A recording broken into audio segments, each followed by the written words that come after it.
So then I ended up having open heart surgery. But this next story is more of a heartwarming story.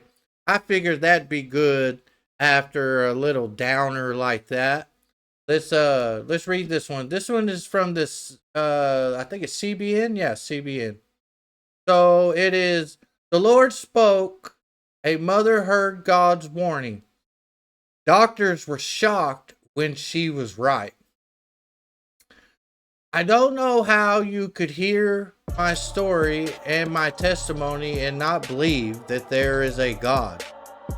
That's how Cameron Cortman describes her miraculous, death defying journey, a remarkable voyage of trust, survival, and true reliance in the face of life altering storms.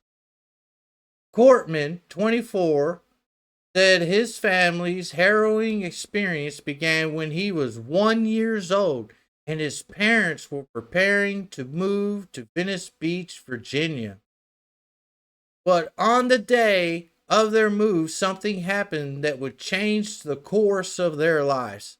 I got sick with an ear infection in the hostel and in the hustle and bustle of moving, he told CBN News.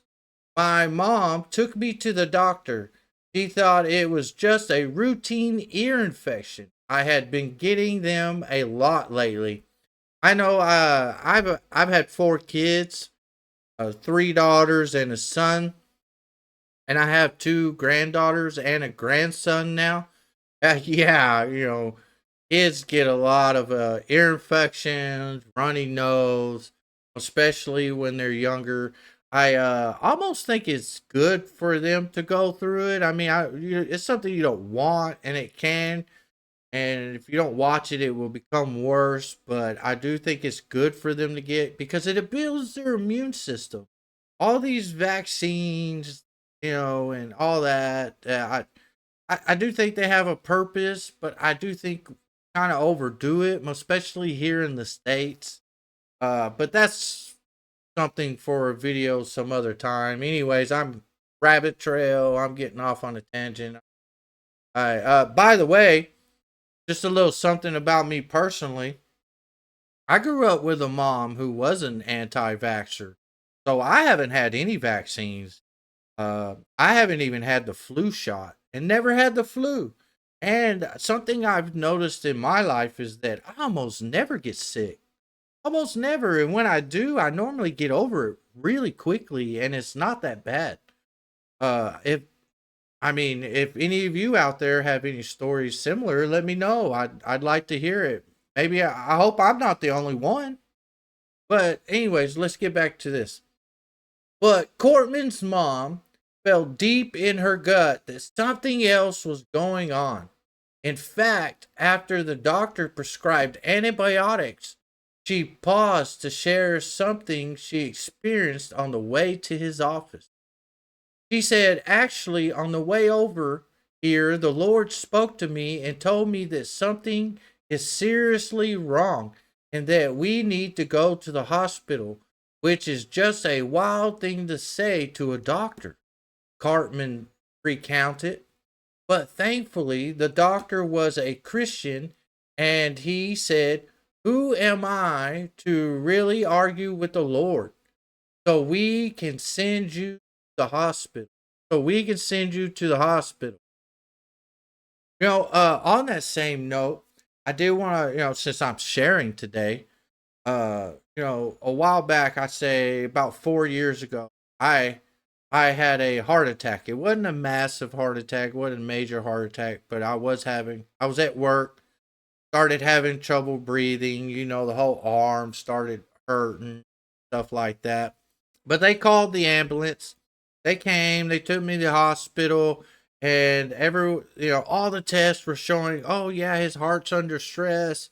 It looks like a heart attack, but all the doctors kept telling me that oh, it can't be a heart attack, you're too young.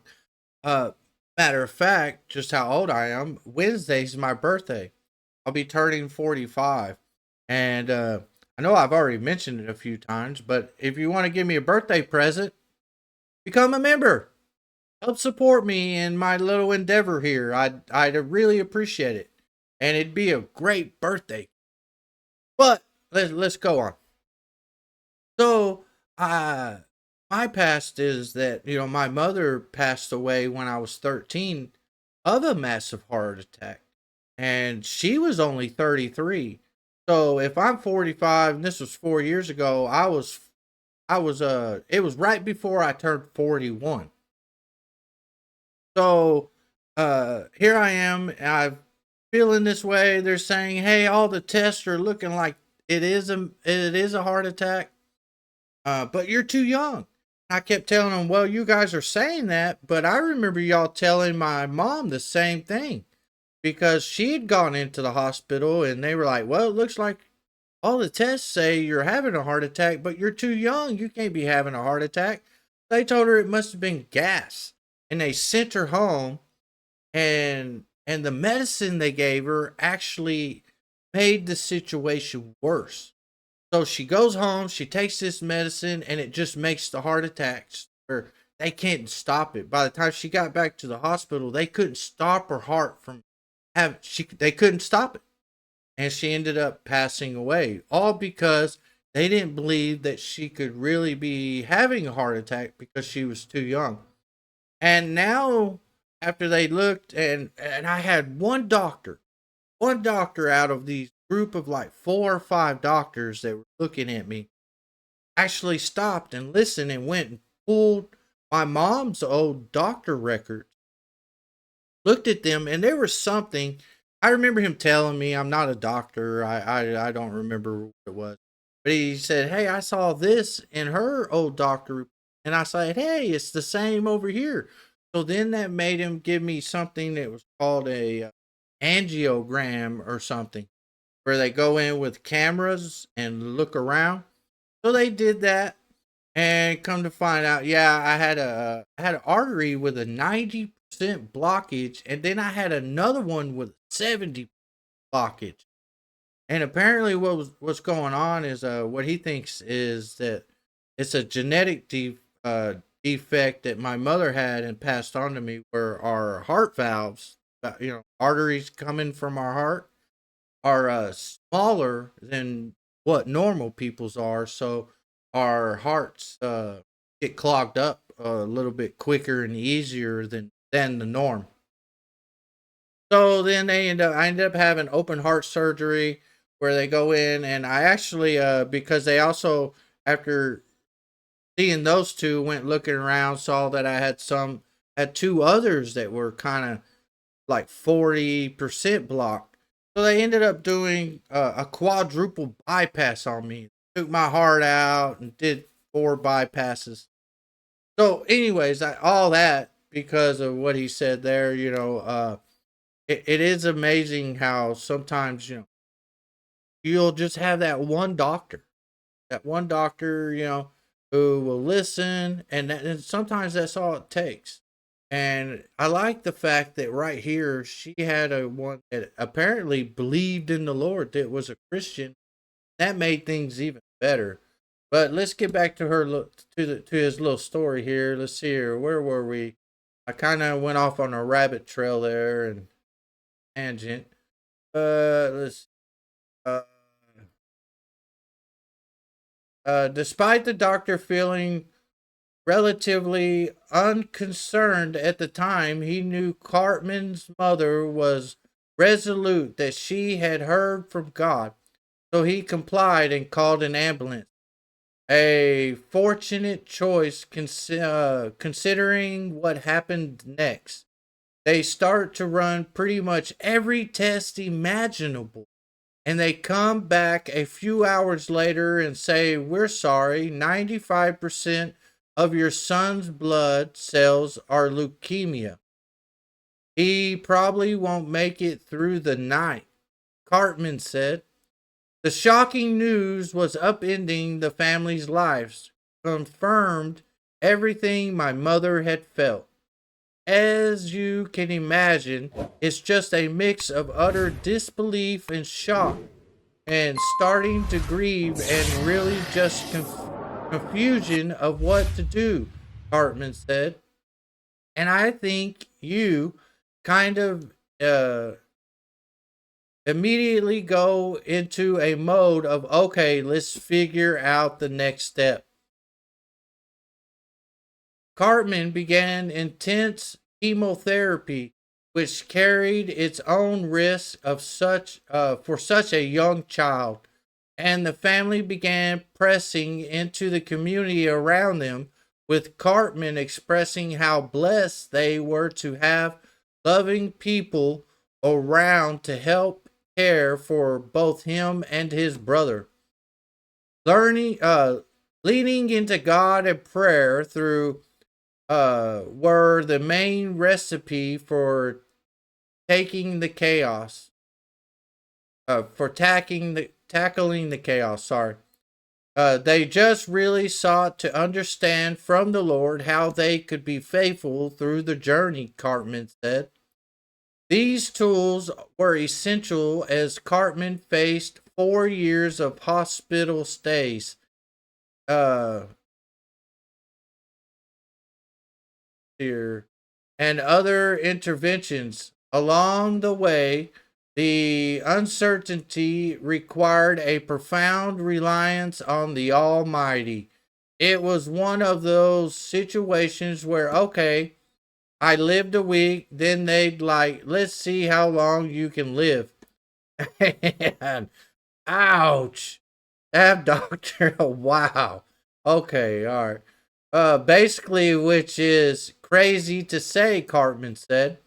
I can't even imagine being my parents and just never really knowing if I was going to make it to the next day or the next month or the next year. Remarkably, the cancer eventually disappeared. Something Cartman said was miraculous, and that's not all. What's crazy about the situation, other than the fact that I was completely cured from cancer, is they said to my parents, although he is cancer free, he's not out of the woods. So there is a very good chance that he might not be able to speak like everyone else would. He might not be able to walk. He might not be able to talk. Hartman said nothing. These dire effects could have come from the chemotherapy. He continued, the chances of it having serious side effects on your brain, on your body, is very high. So to go from that to where I am today, a former college athlete who had the opportunity to play sports at the highest level, it's just only God. Amen. Amen. It's just only God. Here, let's go ahead and end this stream with another passage. We're going to read John 8:46 and 47. Uh, which of you can prove me guilty of sin? This is the Lord speaking.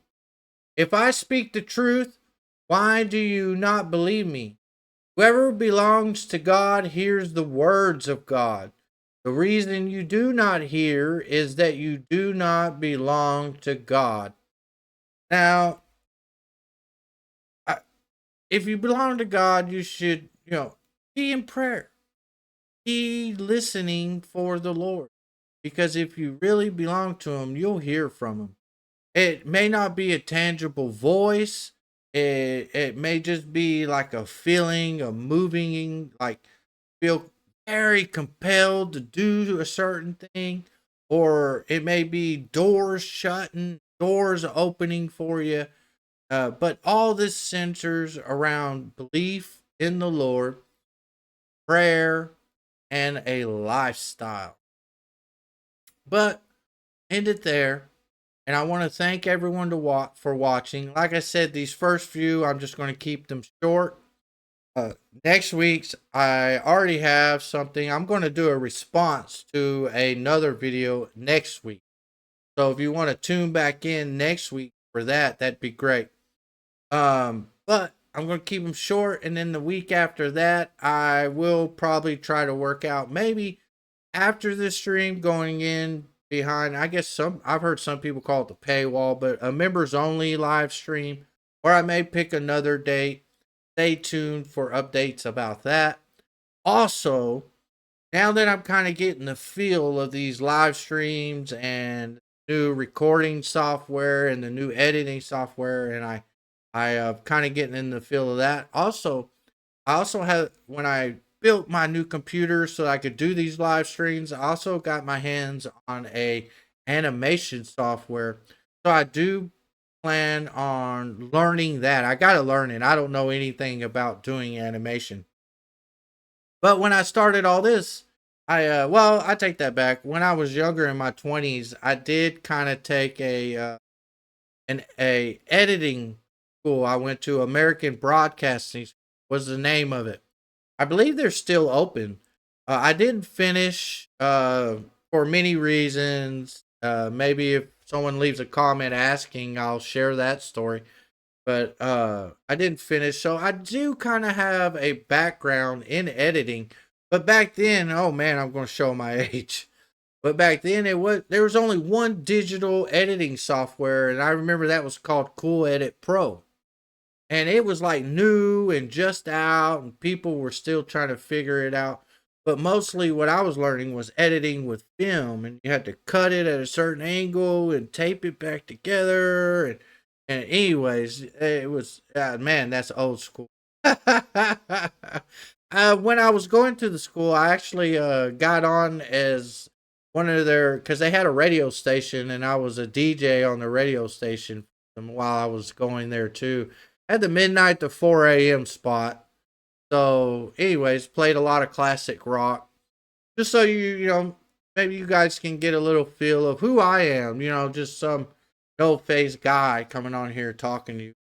But, so back then it wasn't so much digital editing, but man, this digital editing stuff makes stuff a whole lot easier. But I never went into that field, never went. Heck, I make your street signs. That's my day job. Make all your, yields and stop signs, your Jesse Street, Joanna Street, Dennis Street. Matter of fact, all the street signs right here in the neighborhood where my house is, I made all those for the whole neighborhood. And I make all those big, huge highway signs, big green ones going over the highways. I make those as well. So that's what I do. And, but I did go to school for editing, and I'm doing this on the side and trying to see what comes of it. And I hope I edify people out there. But I'll end right here and just say I love you guys. Hit that like button, comment. I'm sitting here watching the comments. I haven't seen any comments. I know these are my first few streams. People got to get used to it. I'm not really expecting much, but we'll see where this stuff goes. But share the video. Subscribe, become a follower. I forgot to say that at the beginning of the stream. But most importantly, you can help support me, because there's some stuff like I have this microphone here, but I'd like to get a boom arm. I'm using my cell phone as the camera, having to connect it to. I'd love to get a webcam or maybe a really nice camera, and you can help me do stuff like that, just so I can have better production for you guys by becoming a member. Just become a member of the MNC family.